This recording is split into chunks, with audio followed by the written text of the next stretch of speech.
Okay, day 2. Got something that's starting to resemble a build. Turns out that Master Surgeon can trigger at full life. This flask has 41% increased life recovered, removes 10% of life from mana when used. I think that the magic is the 10% of mana. Right, so I can't trigger this flask that I have here, which is just white. But I can trigger this flask, which has the mod that says remove 10% of life recovered from mana. So that means that the quality of life for Master Surgeon goes through the roof. But you have to have this mod. Otherwise you can't proactively put your flask up. So, pretty happy to have found this. Other than that, Sorrow of the Divine has been automated. Is used at the end of Flask's effect. So the reason I'm taking this mod is that I want this flask to fill up. I want my flask charges from killing things to go into my other flasks, which are not automated, so that I maximize my uptime on Sorrow of the Divine, which effectively doubles my recovery. Right? I have about 800 energy shield, 3200 life, but then I have a recovery that is probably in the ballpark of 4000 after you have it and after you include all the increases. So I have 2000 regen, 1000 energy shield, 1000 life. We wasted regen on a Storm Secret. Turn the title off. Picked this up day 1 for 5 chaos. It seemed reasonable. Don't think it's perfect. Yeah, it's missing a couple of points of chance to shock. But it's pretty good. We also use Icefang Orbit. Icefang Orbit is like ghetto version of chaining your explosions. We have blind, chance to poison combined with Icefang Orbit, 65% chance to poison on Herald of Ice and Herald of Thunder. Anybody who I kill who is poisoned shatters, triggering Herald of Ice. Right, you don't need cold damage to shatter, you just need to shatter, and Icefang Orbit allows you to shatter. We're using a replica Alpha Howl for +4 levels, and we have level 19 gems. This is a new wand. I need to do something with this. This is still my level 15 wand. Doing great. Found this on the floor, found this on the floor, floor.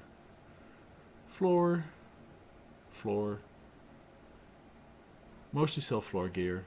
I tend to play floor gear when I can.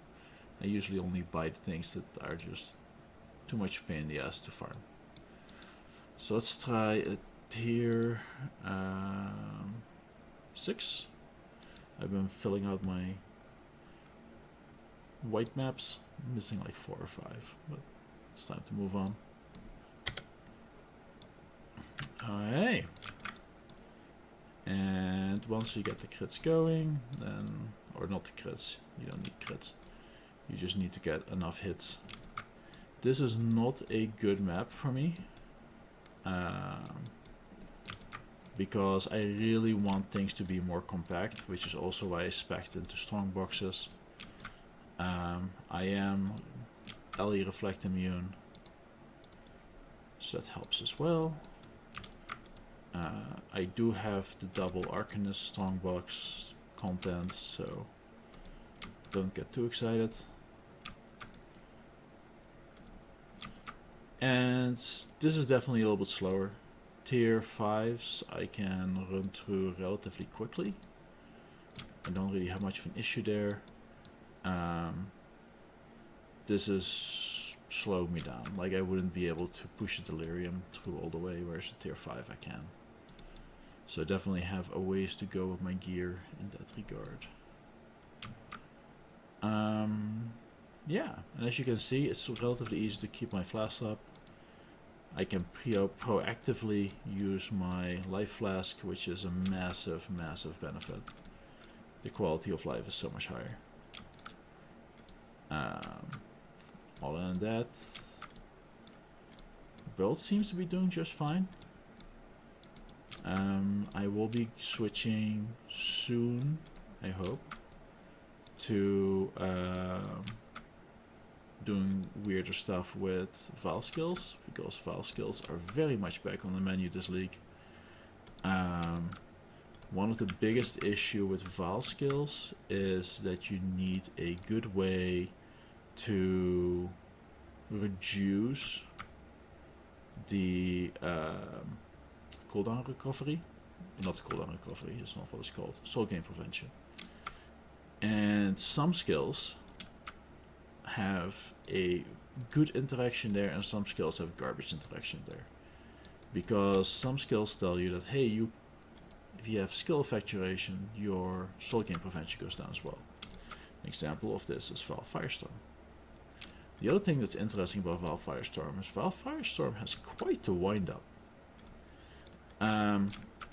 Which means that if you can get your skill effectuation low enough and you can get your soul gain prevention low enough, then you can get to the point where an on-hit version of Val Firestorm could work. And whereas like it literally just explodes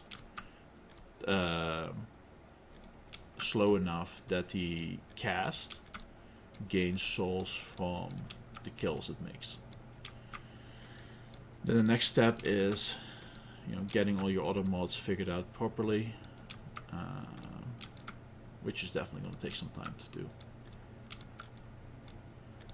New Breach is interesting. It's much nicer on lower tiers for me because, chaining explosions is good. Whereas here I don't really have the time to trigger the density to make it happy.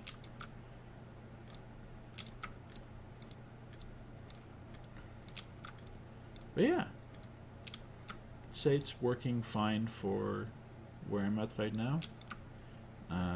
Need to put some better gear on my weapons, and once I do that, I think that's going to make a pretty big difference. Better weapon in general, not been even filling in on all my mods. So I will be, I think I'm safe moving into tier 6s. Not quite the speed I was hoping for at tier 6. It's doing pretty good in tier 5. But yeah, there's definitely some mobs that I need to curse. So I need to look into that.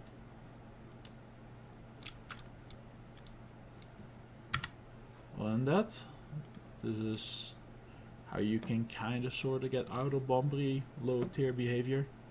It's just using poison and Icefang hit. Icefang orbit. Works pretty well. Works pretty quick. But the most important thing is that what is it? Is it dizzying?